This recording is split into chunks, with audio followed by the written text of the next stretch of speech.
陰湿な攻撃が何よりも得意ないじめっ子キャラ。師匠譲りの暗殺術で一度はバキにも勝利。今回は最強死刑囚で最も小さな男柳流子を紹介します。動画の後半ではいやらしい戦績と理想の好敵手を考察。特殊よりもえげつない攻撃が得意な人は全身の力を抜いて連打で高評価をベシベシベシ。お気に入りのキャラやシーンをぜひコメントで教えてくださいね。死刑囚の中で最も勝利にこだわり、師匠でさえも踏み台として勝ち残る柳流子は身長160センチ、体重50キロほどと死刑囚の中で最も小柄。違和感を感じさせない変装が得意で、ザ・ベストマン・オブ・ジャニターに輝いています。余力、耐久力は並ですが、瞬発力と技術は群を抜いています。成長の可能性も残されており、今後が楽しみです。死刑囚の中でも最も陰険なキャラで、味方に対しても自分の意にそぐわないものは許せません。暗殺術空洞の使い手で、特殊の腕前は師匠であるマスター国松よりも優れているようです。ただ、マスター国松のように GM に指示はしていないようで、どこか爪の甘さが目立ってしまっていますね。戦闘スタイルは空洞をベースとした暗殺術。空将、特殊などの殺人技に風神釜やバグナクなどの暗器を組み合わせています。さらに超必殺技息吹までマスターしており、相手の耳に息を吹きかけるだけで反対側から脳が飛び出すんです。意外と芸達者な流子は相手に種を明かさず驚かすのが大好物。脱獄後に訪ねた渋川豪輝を夜間パスで驚かせ、校舎裏で戦うバキを空将で昼寝させるというマジックを披露。どの死刑囚とも違うオリジナルの個性を見せつけました。また空将を攻撃だけでなく移動の手段としても用いており、まるでスパイダーマンのように壁をよじ登れるんです。ただあまりにも気持ちが悪いので絶対に遭遇したくはないですね。死刑囚になる前は老いたが過ぎ、渋川豪輝の目を奪ったり、師匠のマスター国松の左腕を落としたりと大暴れ。ただマスター国松自身、腕をなくしたことについてはそこまで気にしておらず、柳は命を奪えなかった時点で大失敗と評します。柳自身、師匠からの報復を恐れているらしく、マスター国松に会わないようにしているという噂も。本人は国松の腕を切った後、ご丁寧に飾ってあるんです。同じく左目を奪われた渋川豪輝も復讐の機会を虎視眈々と狙っていましたが、その機会を奪われてしまいました。性格は極めて残忍で、相手の苦しむ姿を見て喜ぶサディスト。一方では敗北による喪失感を味わいたいというマチョイスト的な屈折した性格も持っているようです。辛い鍛錬を乗り越えてきた自分に絶対的な自信を持っており、その自信が揺らぎそうになると強烈な拒絶反応を見せます。敗北に対して強い抵抗感があるようですが、その理由について自分の努力が否定される気がすると話します。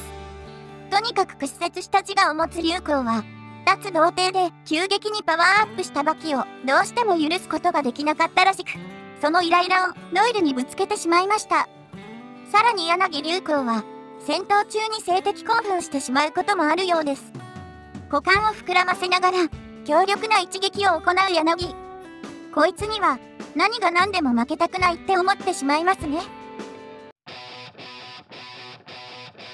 死刑周辺では最後まで残っていたのにもかかわらず、戦績自体はあまり多くはない柳流子。1戦目は元関脇ペッターラ氏。習慣中につまみ食いをするんです。9勝であっさり倒してしまいました。第2戦目は刑務所の看守たち。特殊ガラス製の牢を破り、銃を構える看守に一撃。もう一人の看守には耳から息を吹きかけ、脳が飛び出すという極悪技を披露してくれました。3戦目の相手は渋川豪輝です。脱獄後、柳はかつて死闘を繰り広げた渋川豪輝の家に向かいます。久しぶりに立ち会ってみようとのお誘いに、とろけそうなくらい甘いと熱した夜間をパスします。驚く渋川豪輝の顔面に暗器を突き立てました。学校の校舎裏で、牧に風神釜を投げつける用務員に扮した柳。ことごとく攻撃をかわされ、構え直した瞬間、渋川豪輝に夜間をパスされるんです。とっさのことに驚きながらも、お水だったことに一安心。その後、渋川に豪快に投げられてしまいました。二人がかりで攻撃する渋川と牧。柳は、防戦一方になります。しかし、柳のクッションが牧にヒット。なんと、そのまま意識を失ってしまいました。続いては牧との再戦。家に帰ろうとする牧を呼び止めました。公園で対峙する両者。先制したのは牧からでした。息をもつかせぬ連続攻撃。あっという間にダウンを奪います。柳も連打で反撃しますが、その連打を牧に返されるんです。足でも連打を行う牧。柳は才能の違いを見せつけられます。とどめを刺そうとした瞬間にシコルスキーが乱入。二人がかりで牧を襲いました。しかし実力の違いは歴然。もはや牧には歯が立ちません。敗北を悟った柳でしたが、なんと牧に逃げられてしまいました。屈辱のあまり柳は大号泣してしまうんです。オロチ克実の手引きで海外逃亡しようとするドイル。その船になぜか柳が乗り込んでいました。海外逃亡しようとするドイルに怒りの矛先を向ける柳。暗闇の中、人知れず囚人同士で戦いました。柳の毒手がドイルの右目にヒットし、彼の視界を奪います。黒帯で首を絞め、ドイルの首を2本刀で切ろうとしますが不発。そのまま海へと逃げられてしまいました。因縁の決着をつけようと、渋川豪輝から果たし状が届きます。しかし、公園に現れたのは、まさかの元兵衛蔵。いきなり刀を振りかざし、襲ってきました。おまわりさん、不審者が武器を持って暴れています。振ると見せかけた刀が、柳の足へ投げつけられます。意表をつかれた柳に、極悪非道の武器コンボ。柳も風神釜で反撃しようとしますが、求めは無視して、ジャングルジムの前に移動するんです。